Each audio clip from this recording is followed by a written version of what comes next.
연일 무덥고 뜨거운 날씨가 계속되고 있습니다. 낮에만 더운 줄 알았더니 밤에도 열대야 때문에 잠을 못 이루시는 성도님들이 계신 줄 압니다.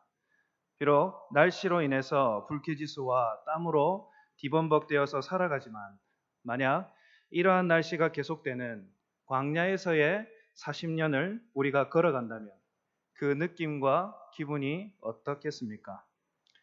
우리는 출애굽기와 민수기 그리고 신명기를 통하여서 광야를 걸어가는 이스라엘 백성들의 마음과 행동을 읽을 수 있습니다. 그리고 광야에서 어떠한 일을 만나고 생활에 결핍이 생길 때마다 하나님과 모세에게 불평하고 분노하는 이스라엘 백성들을 말씀을 통해 알 수 있습니다. 왜 하나님은 이스라엘 백성들을 애굽에서 가나안 땅까지 단 며칠이면 갈 수 있는 거리를 40년 동안이나 광야에 머물게 하셨을까요?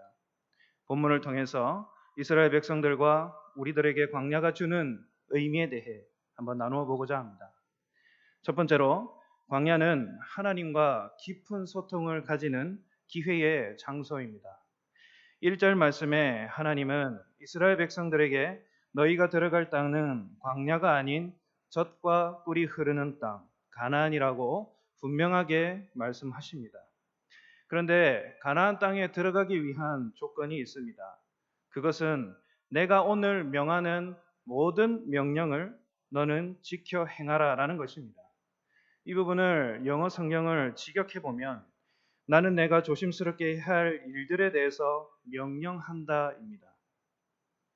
여호와 하나님이 이스라엘 백성들에게 율법과 명령을 지켜달라고 부탁하는 것이 아닌 명령하고 계시는 것을 우리는 알 수 있습니다.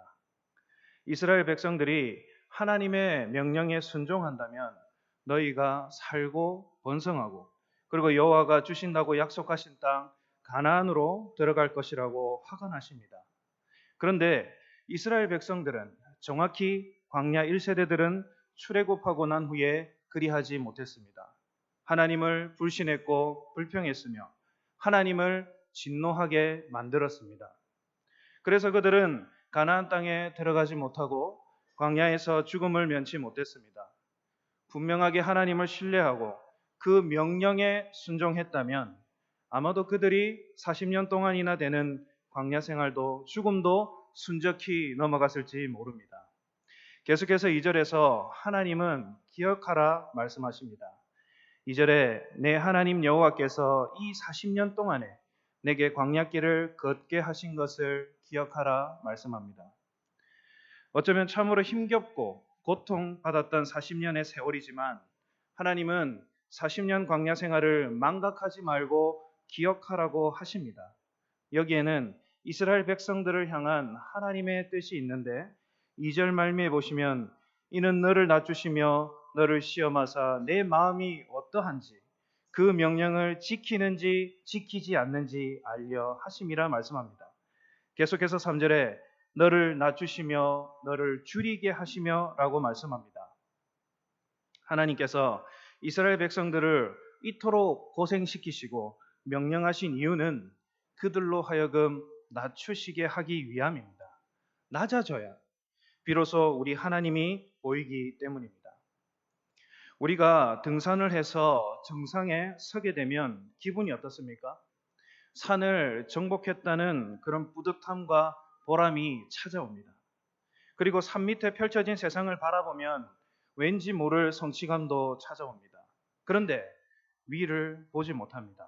더 이상 올라갈 곳이 없기 때문입니다. 우리가 하나님을 바라보는 것도 이와 같은 이치입니다. 하나님의 도우심으로 우리가 성공하고 그리고 성취감을 느끼기 시작하면 찾아오는 것이 있습니다. 그것은 교만입니다. 하나님께 영광도 올려드리지만 우리의 마음에 내가 다 했다라는 생각이 불현듯 찾아옵니다. 그리고 무엇이든 자기가 하면 전부 성공하고 잘 될 것이라 여깁니다. 그런데 우리의 인생이 계속해서 상승 곡선을 그리지 않는다는 것 우리 성도님들이 더 잘 아실 것입니다. 시련도 찾아오고 밑바닥까지 떨어질 때도 있습니다. 그렇게 주저앉고 낭망해 있을 때 주위를 돌아보면 아무도 없는 것 같지만 그러다가 위를 쳐다보면 우리를 인도하시는 주님이 보이실 것입니다. 이스라엘 백성들은 40년 동안 하나님을 바라보는 훈련을 했습니다. 그럼에도 불구하고 순종과 불순종의 역사를 되풀이했다는 사실을 우리는 말씀을 통해 확인할 수 있습니다. 그렇게 성공과 실패, 좌절을 겪으면서 우리에게 학습되는 것이 한 가지 있는데 그것은 주님과 깊은 소통을 해갔다는 것입니다. 출애굽한 이스라엘 백성들이 처음부터 원망불평하지 않았습니다. 그리고 광야를 걸으면서 하나님이 원하신 한 가지는 그의 백성들과 깊은 소통을 하는 것이었습니다. 사람은 죄성이 있는지라 자신이 높은 곳에 있다 착각하면 하나님과 소통하는 것을 꺼려하고 잊어버립니다. 그것을 아시기 때문에 일부러 낮추시고 배고프게 하시고 시험도 하시는 것입니다. 지금 광야를 거닐고 계신 우리 성도님이 계십니까? 역경과 고난과 좌절과 절망과 낭망의 길에 서 계시는 성도님이 계십니까? 지금이야말로 여호와 하나님과 깊은 교제와 소통 가운데 나와 있다라는 사실을 믿으시기 바랍니다. 혼자 광야를 걷고 있고 실패하고 좌절한 나에게 더 이상 그 누구도 돌아보지 않는다 생각하실지 모르겠습니다. 그러나 단 한 분, 우리 하나님만은 우리를 놓지 않으시고 지켜보시고 인도하십니다. 그리고 우리를 시험하시는 것은 말 그대로 시험이지 우리를 유혹에 빠뜨리는 것이 아닙니다. 시험에 들게 하여서 유혹하는 것은 사탄의 괴계만 그러합니다. 하나님은 광야를 걷는 상황에서도 하나님 당신을 향한 우리의 사랑과 믿음이 얼마나 순수하고 진실한지 그것을 보시기 위해서 광야에 두신다고 말씀하셨습니다.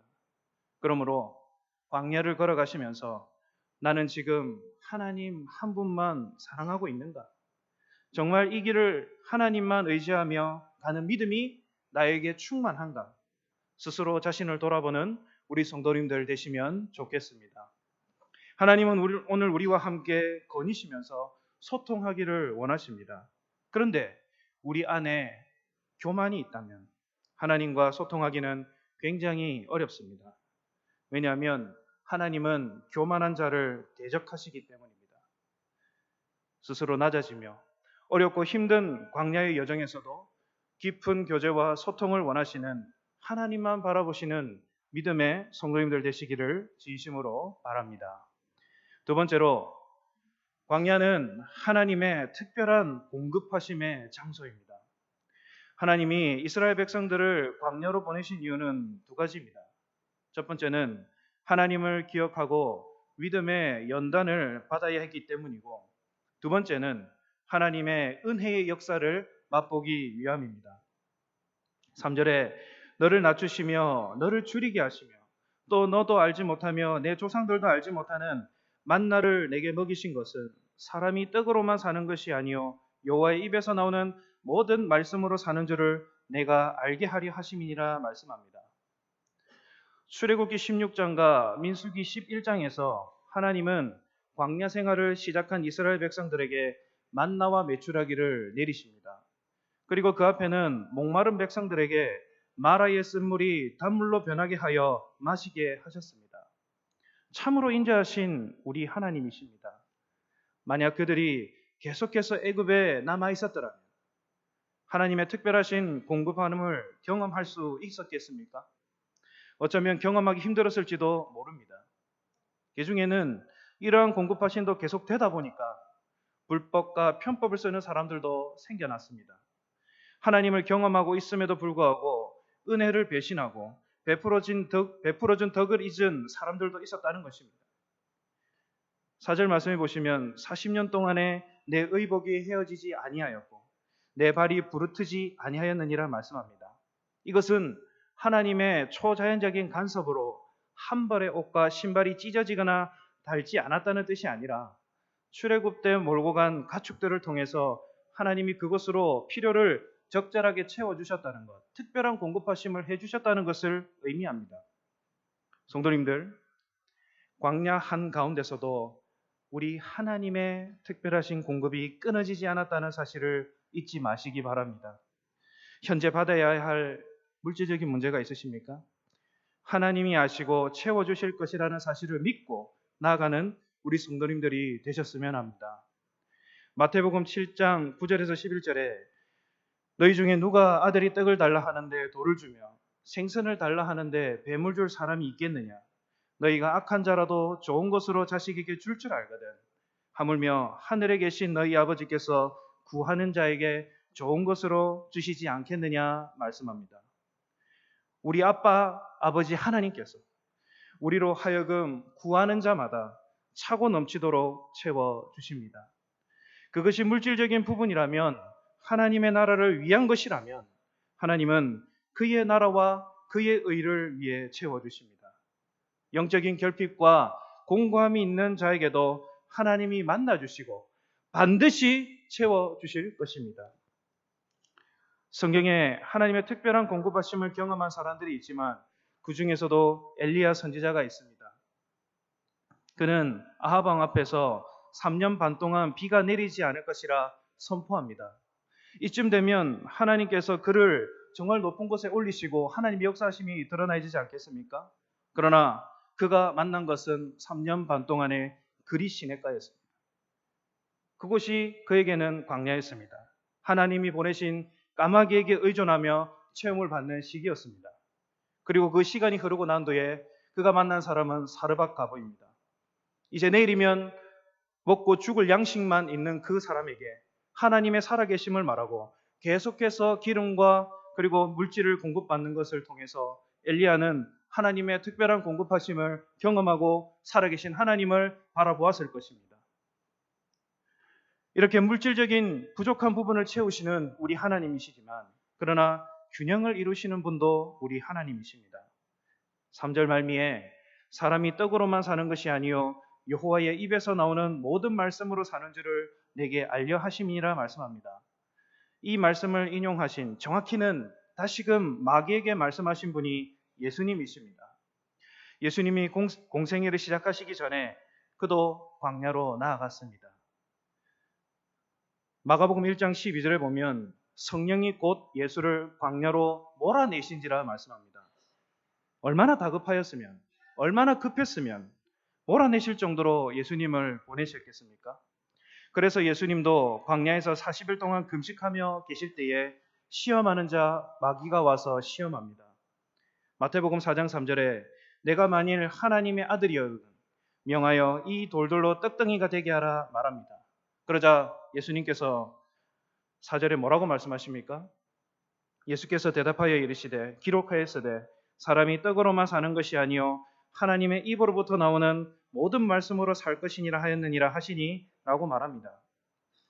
예수님은 첫 번째 시험을 오늘 본문 말씀으로 시험하는 자의 유혹을 물리치십니다. 사람이 떡으로만 살겠다고 생각하는 것은 하나님의 공급하심에 의지하지 않고 자기 힘을 의지하겠다는 뜻입니다.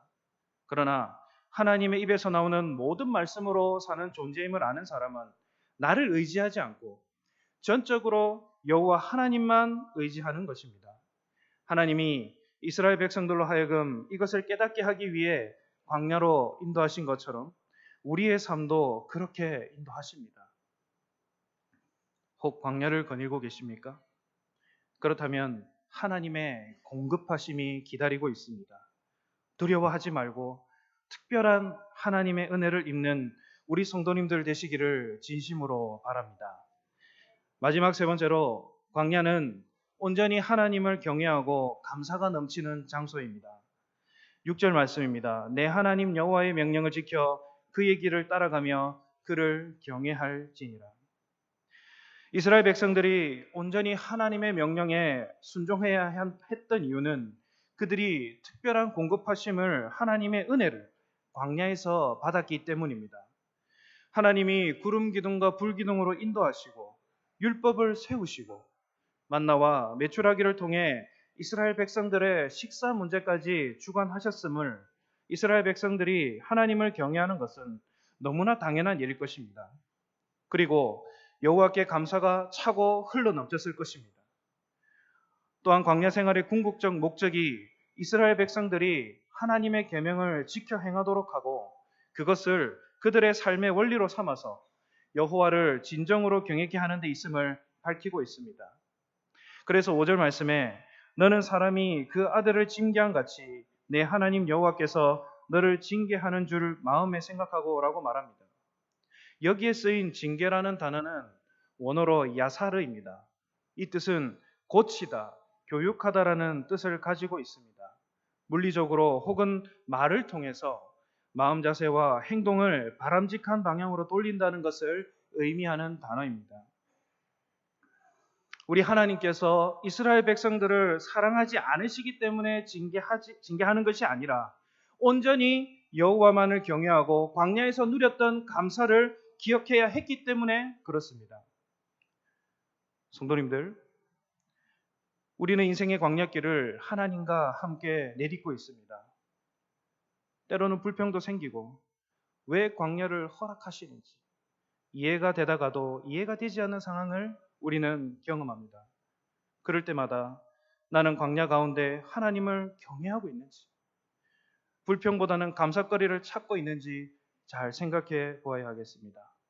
물론 광야를 걸어가는 것은 힘이 듭니다. 짜증이 올라올 수 있고 주저앉아 버리고 싶은 마음이 들 때도 있습니다. 그럼에도 우리가 여호와를 신뢰하고 그리고 그분을 경외하는 마음으로 가고 있다면 오늘 1절과 7절에서 10절 말씀에 언급하고 있는 약속의 땅 가나안으로 하나님과 함께 들어갈 것입니다. 감사가 넘치는 순간입니다. 조금만 더 힘을 내봅시다. 하나님을 신뢰하고 보이지 않는 그분의 손을 붙잡고 나를 잘 인도하고 계시리라 생각하시면서 차마 악한 것에서 돌이키지 못한 것을 하나님 앞에서 돌이키시면서 광야를 헤쳐나가는 우리 성도님들 되셨으면 합니다.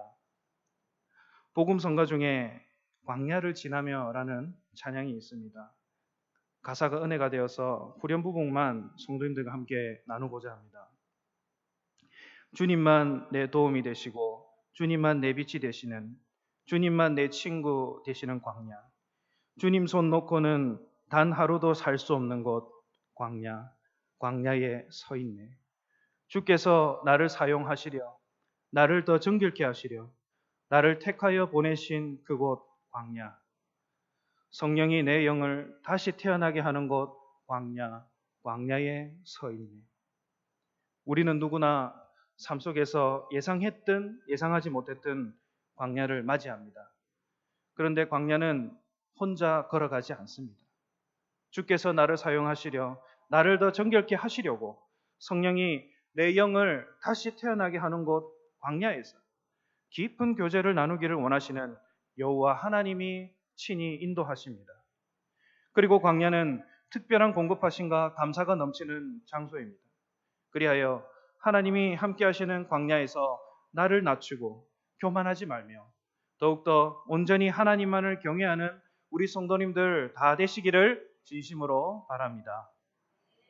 주신 말씀을 가지고 1분간 기도하겠습니다.